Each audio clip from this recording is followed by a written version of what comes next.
Machiegni kendo, sirikal biro chulo gope duto mag jopur kod kembe rego niang' mar sukari machiegni ni.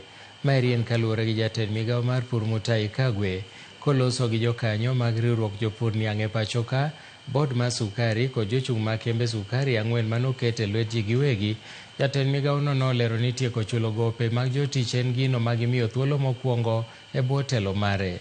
Nowacho ni giseketo chenro makare kaka ibiro chudi, kowacho ni sirikal bende osechako chulo gope mag jopur.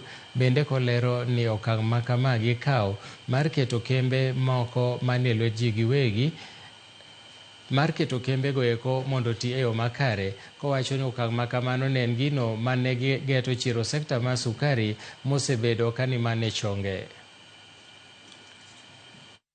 People who are interfering with the demarcated areas in terms of sugar harvesting.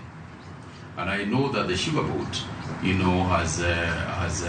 has given instructions regarding the operationalization and how the sugar mills are going to relate to each other. Importantly, on the issue of weighbridges, only the chief executive of the sugar board can give instructions on those weighbridges.